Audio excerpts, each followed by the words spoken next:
እውነትም የኢትዮጵያን ባህል የጠበቀ ደስ የሚል ሽምግልና እንዲሁም ደግሞ ውድ የተከበራችሁ ጓደኞቼ እኔ ጋር ሁሉ ሰላም ነው፣ እግዚአብሔር ይመስገን። ሙሉ አለም ነኝ። ዛሬ እንግዲህ ትናንትና ማታ አንስቶ ዛሬ ሙሉ ቀን ፌስቡክ ሚዲያው እንዳለ ሲጨናነቅ የነበረው እንግዲህ የዘቢባ ሽምግልና ነው። ያው እንግዲህ ሲንግል ማም ሆና ነበረ ልጇን ስታሳድግ የነበረው። ነገር ግን አሁን ደግሞ ልታገባ ነው። በጣም ደስ ይላል። እውነት ለመናገር ያው ልጅ የእግዚአብሔር ስጦታ ነው። ያው ሴት ልጅም ወልዳ በሆነም አጋጣሚ ፈልገም ይሆን ይችላል፣ ሳትፈልግም ሊሆን ይችላል። ከለብዙ አመት ብቻዋን ልጇን አሳድጋ ከዛ በኋላ ደግሞ እንደ አዲስ ሙሽራ መሞሸቅ እንደምትችል እያየን ነው በብዙዎቻችን። እንግዲህ እኔ ዛሬ ቪዲዮ ልሰራ ያሰብኩት እውነት ለመናገር ዘቢባን በጣም ነው የምወዳት፣ በጣም ነው አድናቂዋ ነኝ በዚህ አጋጣሚ ማለት ነው።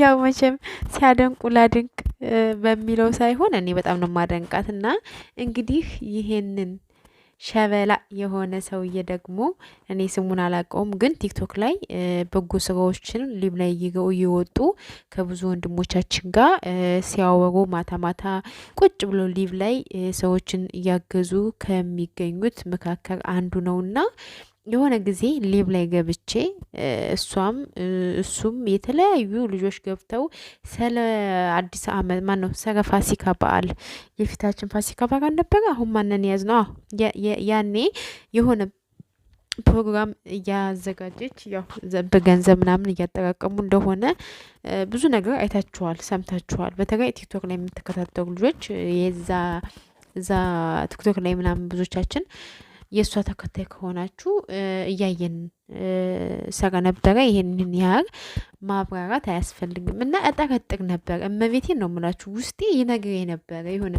ፍቅረኛሞች ቢሆኑ ባልና ሚስት ቢሆኑ ብዬ እመኛለሁ። ለምን ሊቭ ላይ ሲገቡ ሁሉም ቁጭ ብለው ማታ ነው ሊቭ የሚገቡት። ግማሹ ሲሰዳደብ፣ ግማሹ ምን ሲል፣ ግማሹ ጌም ሲጫወት፣ ግማሹ በጎ ስራ ሲሰራ፣ በቃ ማታ ከ3 ሰዓት ከ4 ሰዓት በኋላ እኔ ቲክቶክ ላይ ስገባ የት ነኝ ያለሁት እላለሁ። በገዛ ስልኬ የት ነው በቃ ትርምስምስምስምስ ነው የሚለው በቃ ቲክቶክ ላይ እና ከነዛ ውጪ ግን በቃ አሉ ደግሞ በጎ ስራ የሚሰሩ ልጆች እነሱን ሳይ እና ዘቢባንና ይሄንን ልጅ እመቤቴን ውስጤ በቃ የሆነ ሰዓት ላይ እነዚህ ልጆች ቢጋቡስ የሆነ ነገራቸው ይመሳሰራል። ምክንያቱም ባልና ሚስት ከአንድ ወንዝ ይቀዳል የሚባል ነገር አለ። አንዳንድ ልጆች ባልና ሚስት ሆነው የሆነ የሚመሳሰሩት ነገር አለ፣ የሆነ ነገራቸው ማለት ነው። እና እኔም እንደዛ ገምቼም ነበረ። እውነቴን ነው የምላቸው፣ እግዚአብሔር በሚያውቀው ገምቼ ነበር፣ ጠርጥሬ ነበር ውስጤ እንደሚጋቡ ማለት ነው። እንግዲህ እግዚአብሔር የአብርሃም የሳራ መልካም ጋብቻ ያድርግላችሁ ማለቴ እንደው አደራችሁን። ብዙ ጊዜ ልታይ መጨረሻው ድብቅ ስለሆነ እንደኔ ግን ብዙ የምትጋቡ የምትፋቀሩ ሰዎች ደበቅበቅ ብትሩ መልካም ነው ብዬ አስባለሁ። እኔ ስለምን ይቅርብኝ ዩቲዩብ ላይ መጥቼ ለምን አራወራም ለምን አክተነፍሰውም ብዬ ነው የመጣሁት። እና ይሄ ነገር በጣም በጣም በጣም ገረመኝና ማመን ሁሉ እስከሚያቀተኝ ድረስ ግን ሰይፉ ያው ሬዲዮ ጣቢያ ያለው አይደለ እዛ ላይ ሰማው ነውና እውነት መሆኑን ያረጋገጥኩት። አላመንኩም ነበር። እንዴት ጠረጠርሽ? እንዴት ገመትሽ? በቃ አማክሮሻል ብዬ ራሴን እስከምጠይቅ ድረስ እና እንግዲህ ባልየው በጣም ሸበላ ብዙ አመት በስደት ላይ የኖረ ከዚህ በፊት ሰው ስትናገር ነበረ። ምክንያቱም በሚያሰባስበው እርዳታዎች ውስጥ እሷ ሰረሱ መልካምነት ስታወራ ነበረ። እንግዲህ አድናቆት ሲበዛ ወደ ፍቅር ይቀየራል ነው የሚባለውና መልካም ጋብቻ ብያለሁኝ። እውነት ደስ ይላል፣ እውነት ደስ ይላል። ተጋቡ፣ አግቡ፣ ውለዱ። እንግዲህ ከዚህ ውጭ መርቃት ሌላ ምንም ልለም አልችልም። ያው እኔም የተሰማኝንን ሼር ለማድረግ ነው የመጣሁት እና ሽምግልናውም ደግሞ ባህርን የጠበቀ ወጉን የጠበቀ በጣም ደስ ግን ጥያቄ ፈጠረብኝ። ብዙ ጊዜ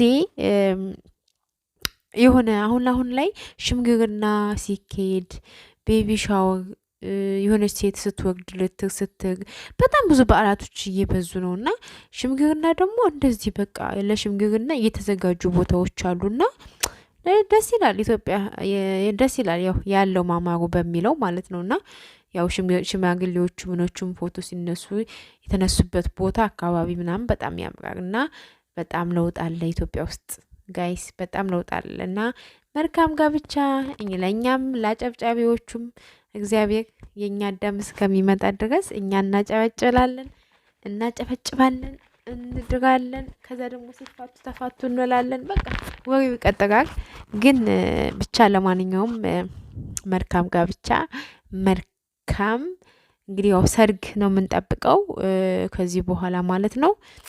እውነት መልካም ሁሉ ተመኘሁላችሁ። ሁለታችሁም በጎ ስራ ትሰራላችሁ። በጣም ደስ ደስ የሚል ስራ፣ መልካምና ቀና ልብ ስላላችሁ በጣም ደስ ይላል። ምክንያቱም ብዙ ጊዜ በጣም ከባድ ነው ሁለት የተለያዩ ሰዎች ሲጋቡ። ግን ሁለት ሰዎች በአንድ መንገድ እንዲሁም ደግሞ በተለያየ ለሆነ በእርዳታ ወይም ደግሞ በእንደዚህ አይነት ነገር በበጎ ስራ ሲገናኙ መጨረሻቸው ያምራል እና በጣም በጣም በጣም በጣም ደስ ይላል። እንግዲህ እኔም ከወዲሁ መልካም ምኞቴን እገልጣለሁ። አመሰግናለሁ። ቪዲዮን ከወደዳችሁ ላይክ፣ ሼር፣ ኮሜንት አድርጉ። አዲስ ከሆናችሁ ደግሞ ሰብስክራይብ የምትለዋ ምልክት በመንካት ቤተሰብ ሁኑ። ነባሮቹ ደግሞ እንኳን ደህና ቆያችሁኝ። ቪዲዮን ስለምታዩልኝ በጣም ነው የማመሰግነው። ያው መልካምነት ከዚህ ይጀምራል፣ ቅንነት ከዚህ ይጀምራል። ምንም አይከፈርበትም ጋይስ። እኔም አደርጋለሁ፣ ብዙ ጊዜ አደርጋለሁ። በጣም በጣም ነው የማደርጋችሁ። እናንተ ግን እየታዘብኳችሁ ነው።